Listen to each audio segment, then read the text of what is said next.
You know those days when things just aren't working out the way you'd hoped? When you have to slap that fake smile on your face just to appear normal, as if everything's okay when really it's not? And then you go out into public, say to your little nephew's birthday party, and oh great, someone put the corpse of your dead cat into that present you got for your nephew, making you look like a total jerk in front of everyone, causing everything to unravel and make your day even worse than that low bar you had already set for it?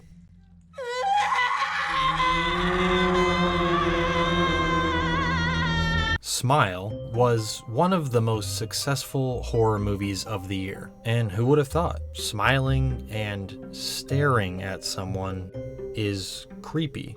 It's very creepy. But smiling is also a thing we're expected to do to appear normal, no matter how we're really feeling on the inside. So while on the surface, the movie plays as a wickedly entertaining thrill ride, on a deeper level, it feels like an almost satirical look into mental health and the lengths we could go to suppress its negative effects. Through the main character, Rose, we're given an exaggerated, but at the same time, hauntingly relatable portrait of what it's like to be a human being who can't make sense of the disturbing things happening inside of them.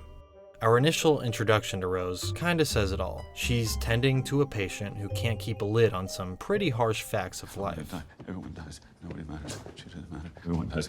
I'm gonna die. Nobody matters. She doesn't matter. What's interesting is that this patient isn't necessarily saying anything untrue or unknown. No, it's the simple fact that instead of keeping it locked down and beneath the surface, he's spewing it out into the world with extreme intensity. We're all going to die. Nothing truly matters. Just be sure not to dwell on it. That isn't normal. After all, they're only thoughts. They're completely in our control. Rose tries to comfort this patient by saying, Carl, I know that what you're experiencing feels real, but it can't hurt you. See, we tell ourselves they're just thoughts, but what if they weren't? What if instead of our illusion of control over this, call it a dark entity, it was the one in control, allowing us to live out our lives until it arbitrarily decides to take over any one of us and destroy us from the inside out. I feel it all around me, squeezing. I'm scared. Anxieties, incessant dark thoughts. Socially, we don't like to discuss these things, while in reality, most of us grapple with them to varying degrees every single day. Laura reflects someone who, as far as we can understand within the parameters of our reality, has been consumed by a relentless depression. She's haunted by a demon and she has nowhere else to turn but therapy. But what happens when therapy isn't enough? When simply talking it out with someone holds no power over the inevitable destination these invading thoughts are taking you? This is the horror of the Smile Demon. What we witness for the remainder of the movie is the slow and methodical annihilation of Rose. Having witnessed a deeply traumatic event as a child, Rose is someone who has spent most of her life asserting control over the demons that haunt her, helping others straighten themselves out, if only to convince herself that she could walk that straight path as well. When she becomes infected with the Smile Demon, her sense of control begins slipping from her once composed grasp. She's aware of this internally, but externally, she's expected to be a professional, someone who fights these metaphorical demons, not someone who becomes infected by them and convinced they're actually real. The people around her, who live within a quote-unquote normal headspace, look to her as someone who can comprehend the abnormal mind. She was convinced that some sort of evil presence was haunting her. Yikes. They look to her to make them understand what they don't. Before she died, she was smiling. Yeah, she sounds fucking crazy to me. Which is one of the great tragedies of Rose's infection, because she tries so hard to use the same methods she uses on her patients to tell herself they're only thoughts, that she's only tricking herself into believing they're originating from something far more sinister and real. Are you okay? Yeah, no, I'm fine.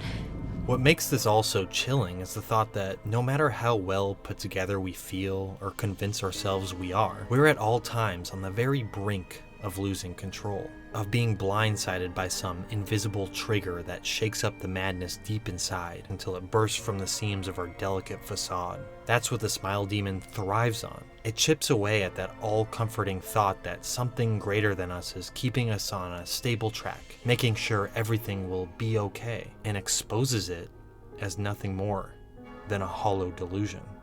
This can also explain why it's so often seen ripping its human face off in front of its victims, to show us that the one thing we use to identify the humanity in one another can be so easily peeled away to reveal the gruesome truth it hides.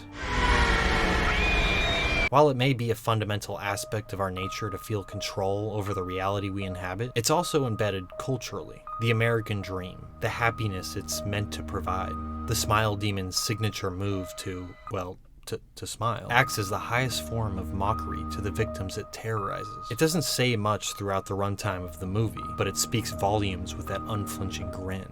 This is the face you're supposed to show to the world. Whatever you're really feeling, stuff it down. Don't let it be seen. If you want to be seen as a productive, respectable citizen, project a face of fulfillment, like a jester holding a funhouse mirror to our happy faces. The smile demon reminds us of the delusions we construct our productive little ant colony around. Everything is okay. You sure? No, I'm fine. I was just venting.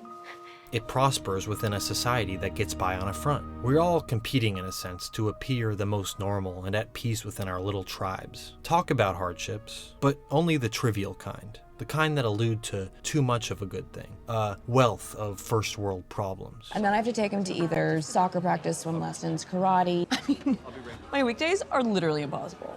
And if anyone breaks character, goes a little too far into that scary deep end of reality, Can you guys just shut the fuck up? don't address it. Reel it back into that warm and cozy facade. I've been looking forward to this. When Rose goes to her therapist, she gets the standard book of therapy thrown back at her. She finally speaks out loud the haunting realism of the demon infecting her. What is it you've been seeing and hearing? Moments of stress-induced hallucinations, but when they're happening, they feel so unsettling. Only to be told this very real thing can be easily explained. You don't seem delusional or disordered to me. It's my impression this experience with your patient triggered old anxieties compounded with too much stress, not enough sleep. And vanquished with a series of specific steps anyone can take. If you want my advice, use this time to do something different. Anything that will take your mind off the triggers that are causing you stress. There's always an easy fix, or at least the hope of one to be sold to us. Have some of those pesky, intrusive bad thoughts? Why not partake in some grounding breath work? Better yet, escape the horrors of your everyday with a glass or 2 or 3 of some savory suburban goodness to unwind. These societal band-aids may have their uses when it comes to our mental bumps and scratches, but they become comically useless against a gushing, blood-leaking wound.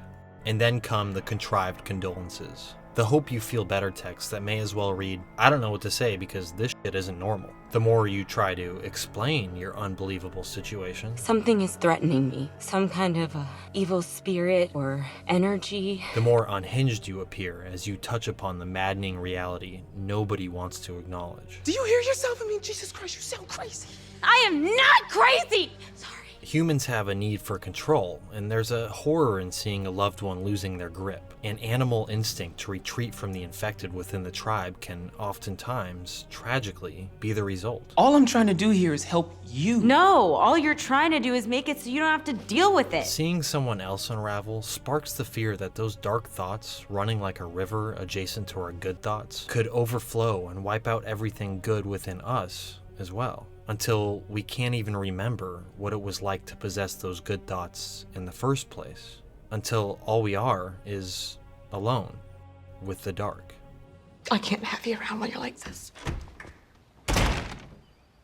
What makes the horror of smiles so effective is how universal its core concept is. Who can't relate to the disgusting feeling of slapping a smile on your face when things are actually falling apart behind the curtain? This broad idea can speak to pretty much anything, from the mildest of anxieties to the worst of clinical depressions.